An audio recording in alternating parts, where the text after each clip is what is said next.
Hi everyone and welcome to another episode of T-Dog RC. It's freezing today, as you can see, but it's a very nice day.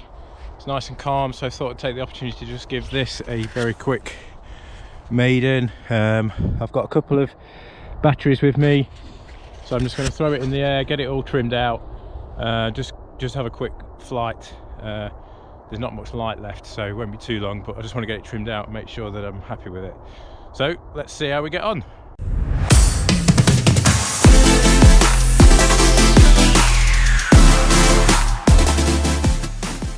Okay, so you're expecting to see me flying this around now, but obviously I'm not. Sat here back in the workshop, but good news is still got the plane in one piece, so nothing nasty there.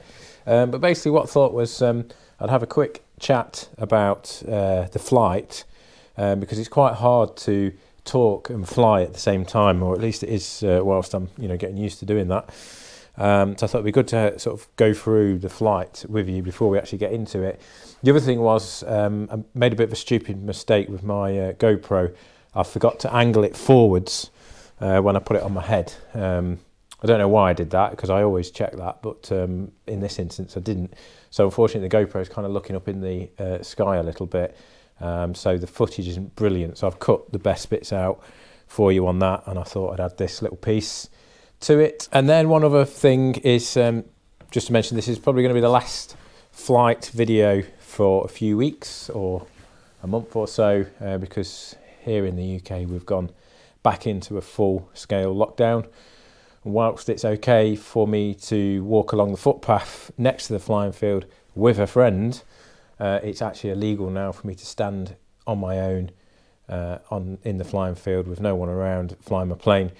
But, it is what it is. We've all got to do our little bit, so I'm not going to complain too much. Just a bit frustrating, obviously, that we can't get out and fly, and we're probably going to have some nice, still winter days coming up as well. But there we are. So anyway, enough of that drivel. Let's get into the plane, because I can tell you it's an absolute cracker. Really enjoyed flying it. I only flew a couple of flights. I just took two packs down with me. Just wanted to get it trimmed up, so I know that next time I go, it's all ready to go basically and trimmed up. But yeah, it flew brilliantly. So hand launched it using the Kopilot system with manual throttle control, and it literally just left my hands, went straight up, no problems, went into the return to home pattern, and then once it came back round to come down the strip, I flicked it into manual mode to then get it trimmed up. Now, is usually the case with these sorts of small, powerful sports models like the Durafly Goblin as well. As soon as I flicked it into manual mode, even though the elevator was pretty flat on the ground, it wanted to just climb aggressively. I guess it's because of the motor is so powerful on these things, even though you've probably got a little bit of downforce, hopefully, on the front of this. But yeah, so it wanted to climb aggressively, so much so that it actually went into a loop.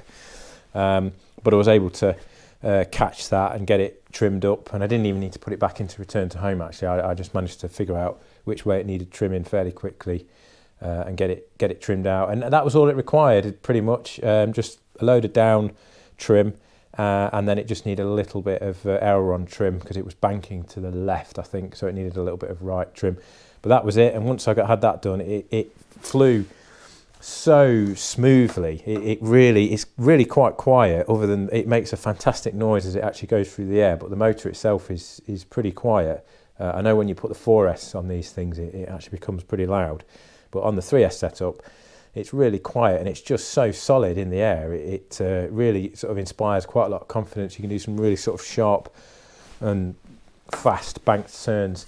So can't recommend it enough, really. It does fly. I did see another video where someone was saying with the Goblin, you're better off getting one of these, and it does fly a lot nicer than the Goblin. I've got both of those, so I can say that.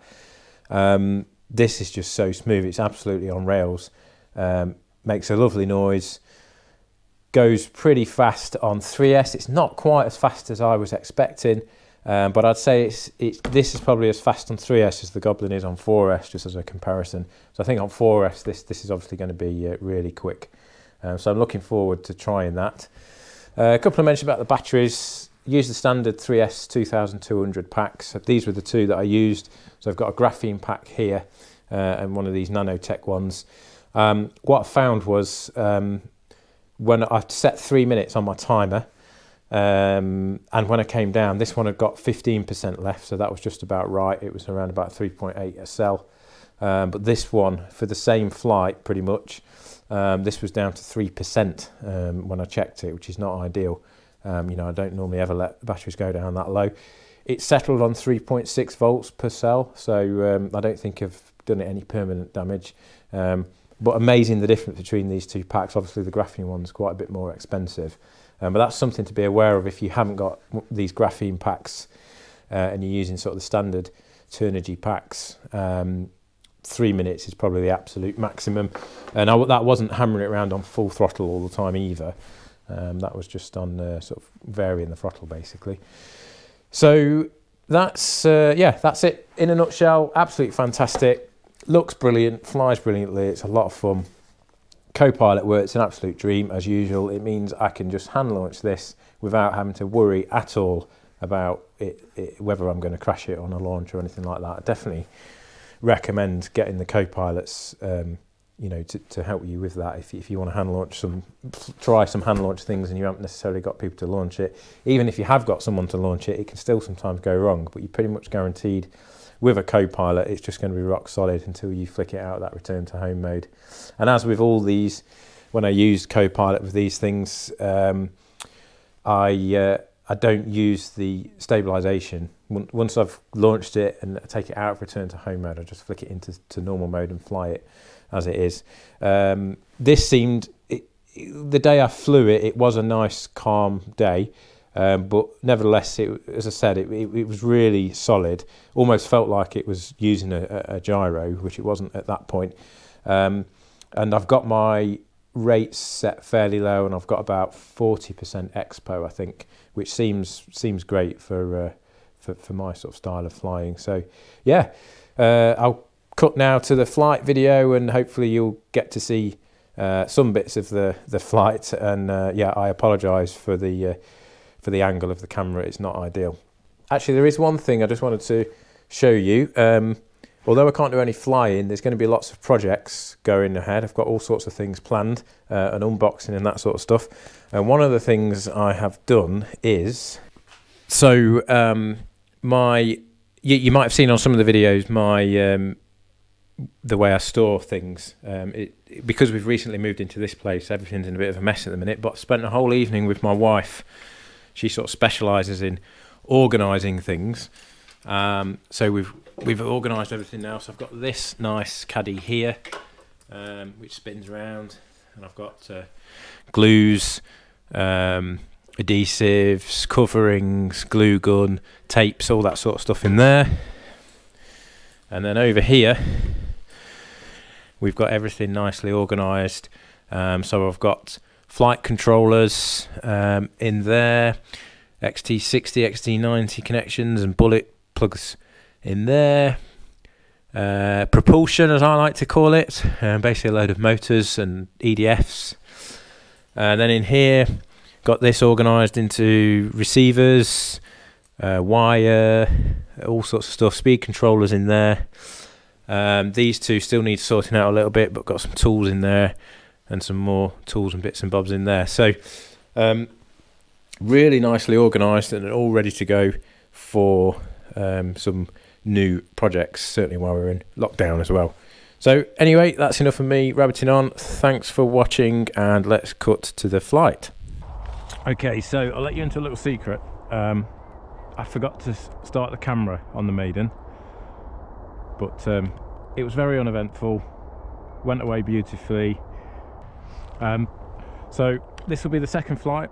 I'm going to put it into auto launch mode, so you'll see it start to flicker, and I'm going to throttle up.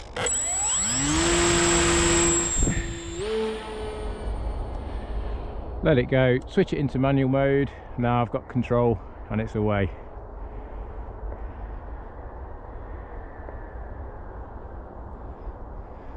and it certainly makes a nice noise when it's flying around. It's very smooth as well, and very quiet actually on the 3S. CFG seems spot on as well. Just got the battery pushed right up to the front pretty much.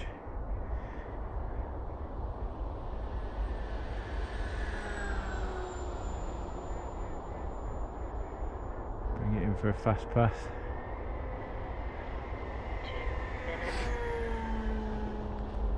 It's not actually as quick as I thought it was going to be, but obviously I've not got it on 4S, but I may need to calibrate the ESC. But it's very smooth, very smooth.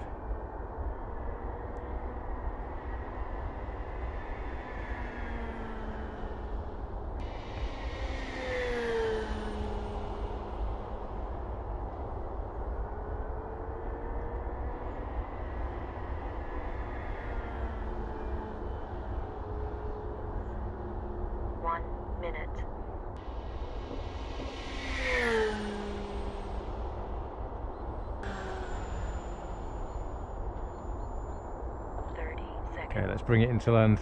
Glides well as well. That's one thing I did learn off the maiden flight. It needs a fair bit of room to land. Oh, bit of a heavy landing, but it's down. There we go. What a nice machine that is. Very chuffed with that. That's pretty much the maiden flight of the EFX Racer on 3S. Nicely trimmed out now as well. So as usual, thanks for watching. If you could leave some comments below, if you could like and subscribe, that would be a massive favour to me. And I'll see everyone soon.